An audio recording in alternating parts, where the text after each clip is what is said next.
would come in time to be regarded as an enemy offered up in sacrifice to the god whom he had injured, like the pig which was sacrificed to Demeter and Osiris, or the goat which was sacrificed to Dionysus and possibly to Athena. It is so easy for a writer to record a rule without noticing an exception, that we need not wonder at finding the rule of the Arician grove recorded without any mention of an exception such as I suppose.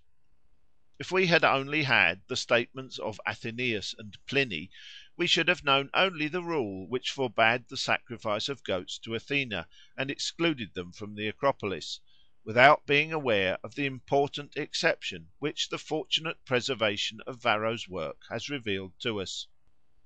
The conjecture that once a year a horse may have been sacrificed in the Arician grove, as a representative of the deity of the grove, derives some support from the similar sacrifice of a horse which took place once a year at Rome. On the 15th of October in each year a chariot race was run on the field of Mars. Stabbed with a spear, the right-hand horse of the victorious team was then sacrificed to Mars for the purpose of ensuring good crops, and its head was cut off and adorned with a string of loaves. Thereupon the inhabitants of two wards, the Sacred Way and the Subura, contended with each other who should get the head. If the people of the Sacred Way got it, they fastened it to a wall of the king's house; if the people of the Subura got it, they fastened it to the Mamilian tower.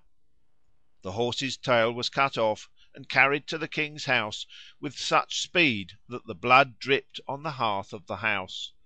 Further, it appears that the blood of the horse was caught and preserved till the 21st of April, when the Vestal Virgins mixed it with the blood of the unborn calves which had been sacrificed 6 days before. The mixture was then distributed to shepherds, and used by them for fumigating their flocks. In this ceremony the decoration of the horse's head with a string of loaves, and the alleged object of the sacrifice, namely to procure a good harvest, seems to indicate that the horse was killed as one of those animal representatives of the corn spirit of which we have found so many examples.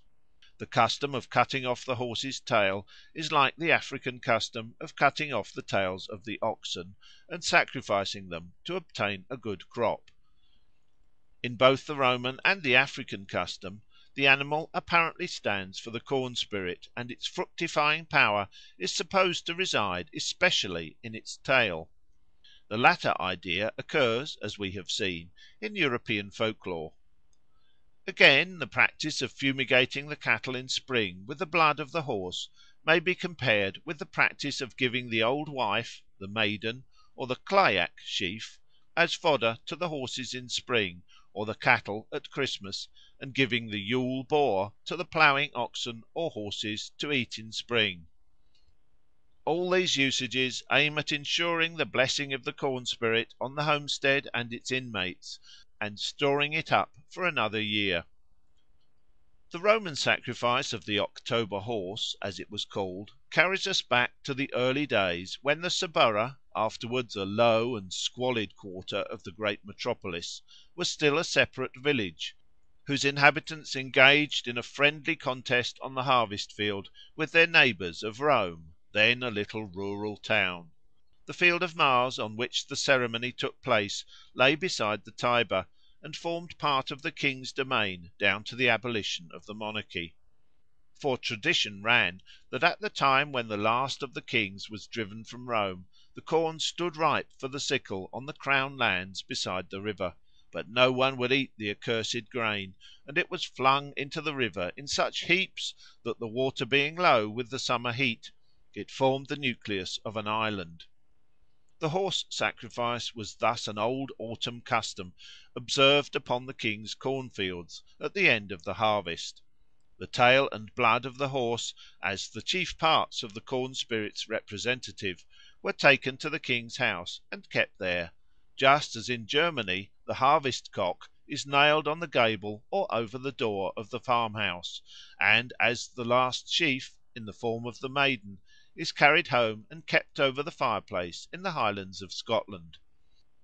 Thus the blessing of the corn spirit was brought to the king's house and hearth, and, through them, to the community of which he was the head. Similarly, in the spring and autumn customs of Northern Europe, the Maypole is sometimes set up in front of the house of the mayor or burgomaster, and the last sheaf at harvest is brought to him as the head of the village. But while the tail and blood fell to the king, the neighbouring village of the Subura, which no doubt once had a similar ceremony of its own, was gratified by being allowed to compete for the prize of the horse's head. The Mamilian tower, to which the Suburans nailed the horse's head when they succeeded in carrying it off, appears to have been a peel tower or keep of the old Mamilian family, the magnates of the village.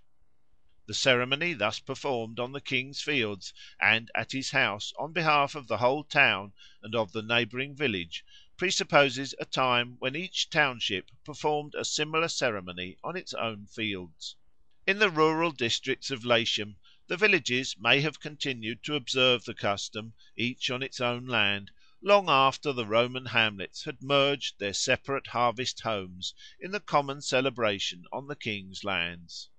There is no intrinsic improbability in the supposition that the sacred grove of Aricia, like the Field of Mars at Rome, may have been the scene of a common harvest celebration, at which a horse was sacrificed with the same rude rites on behalf of the neighbouring villages. The horse would represent the fructifying spirit both of the tree and of the corn, for the two ideas melt into each other, as we see in customs like the Harvest May. Chapter 49